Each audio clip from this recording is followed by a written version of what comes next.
মনে হয় স্বরাষ্ট্রমন্ত্রী আইনের ব্যাখ্যা না দিয়ে আইনমন্ত্রী আইনের ব্যাখ্যা দিবেন।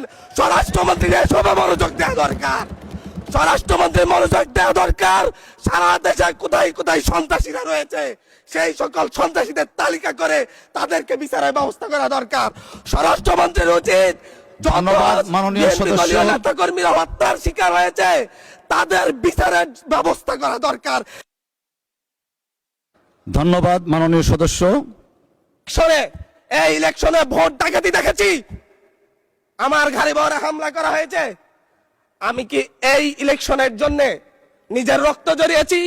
আমি আজকে স্বরাষ্ট্রমন্ত্রী আছেন, মাননীয় প্রধানমন্ত্রী আছেন, আমি এখানে প্রশ্ন করি আমি কি রক্ত জড়িয়েছি? আমরা রক্ত জড়িয়েছি বলে আপনারা আজকে সংসদে প্রধানমন্ত্রী স্বরাষ্ট্রমন্ত্রী হয়েছেন। রক্ত ঝরার পরে রক্ত জড়িয়ে গুলিবিদ্ধ হয়ে 3 দিনের মাথায় গুলিবিদ্ধ হয়ে দয়া করে থামুন মাননীয় সংসদ সদস্য, আপনার বক্তব্য অব্যাহত রাখুন। 144 ধারার মধ্যে আবার নিজে গুলিবিদ্ধ পা দিয়ে বের হয়ে গিয়ে সংবাদ সম্মেলন করে বলেছি আবার রাস্তায় নামুন, হাসিনা পতন হতে হবে। আমরা বলেছি নতুন বাংলাদেশ দিব। আমরা নতুন বাংলাদেশ আবার প্রতারণার রাজনীতি দেখতে চাই না, প্রবঞ্চনার রাজনীতি দেখতে চাই না। যেই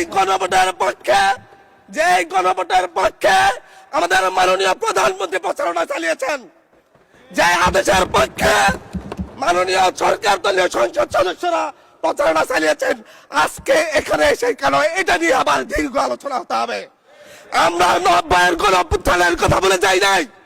3 জোটের রূপরেখা হয়েছে, বাংলাদেশ গণতান্ত্রিক ভাবে উত্তীর্ণ হবে কথা দেওয়া হয়েছিল, কিন্তু 94 সালের মাগুরার নির্বাচন কারা আয়োজন করেছিল?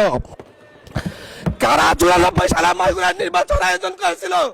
আজকে আবার এই সংসদে দাঁড়িয়ে আবার এমন একটা ব্যবস্থা নিয়ে যাচ্ছেন, আরেকবার যে মাগুরার নির্বাচন আয়োজন করবেন না এর নিশ্চয়তা কে দিবে? এর নিশ্চয়তা কে দিবে? আমি আমার সবচাইতে কম বয়সী প্রার্থী হিসাবে নিজের প্রার্থীটা জমা দিয়ে এলাকায় গিয়েছি প্রচারণা করতে, 3বার হামলা শিকার হতে হয়েছে। আমি সংসদ সদস্য হিসাবে এলাকায় গিয়েছি, সেই জায়গায় আমার উপর হামলা করেছে, সরাসরি ভিডিওতে দেখা গিয়েছে। অস্ত্র নিয়ে, দেশীয় অস্ত্র নিয়ে আমাকে কোপাতে আসা হয়েছে। তারা কারা? ওরা তো তারাই যাদের প্রত্যেকের হাতে বিএনপি দলীয় নেতা কর্মীদের রক্ত লেগে আছে, প্রাণ লেগে আছে। এই বিশ্বাসঘাতকতা মাননীয় স্পিকার, এই রাষ্ট্র আর সইবে না, আপনারাও সইতে পারবেন না। বিশ্বাসঘাতকতার মূল্য এই দেশে আবার দিতে হবে আপনাদেরকে। আপনারা যারা আপনাদের ভাইদের রক্ত জড়িয়েছে, খুন করেছে, খুনের মামলা আছে, তাদেরকে আবার পুনর্বাসিত করে আমাদেরকে খুন করার জন্য লেলিয়ে দিচ্ছেন। চট্টগ্রাম থেকে এক সাংগঠনিক নেতাকে পাঠিয়েছে অস্ত্র সহ আমাদের লোকজনের উপর হামলা করতে। ভোটের দিন সকালবেলা থেকে প্রত্যেকটা ভোট কেন্দ্রে অস্ত্র দিয়ে মহড়া দিয়েছে। 30টা ভোট কেন্দ্রে এনসিপির প্রার্থী, বিএনপি 2জন বিদ্রোহী প্রার্থী সহ কারো এজেন্টকে ঢুকতে দেওয়া হয় নাই। এটার জন্য কি আমরা আমাদের রক্ত জড়িয়েছি?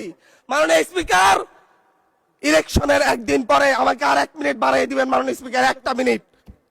মাননীয় স্পিকার, ইলেকশনের পর দিন এক নারী অভিযোগ করেছেন, এক নিরীহ নারী, ওনাকে ধর্ষণ করা হয়েছে শুধুমাত্র শাপলাগুড়িতে ভোট দেওয়ার কারণে। 1 ঘন্টার মধ্যে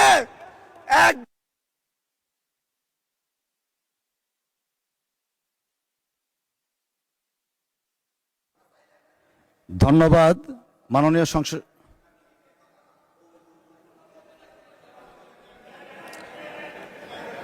আচ্ছা ঠিক আছে, 1 মিনিটের মধ্যে সংক্ষিপ্ত শেষ করবেন, 1 মিনিট।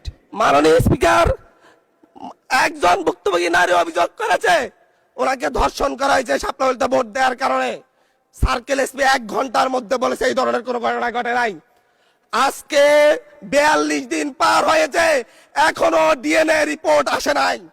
মামলা নিতে 3 দিন দেরি হয়েছে।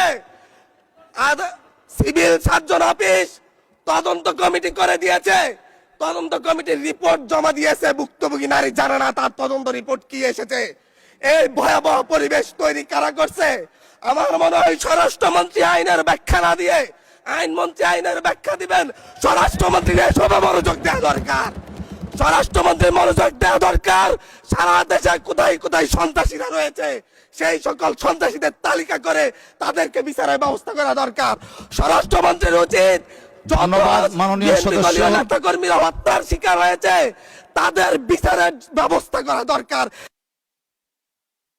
ধন্যবাদ মাননীয় সদস্য।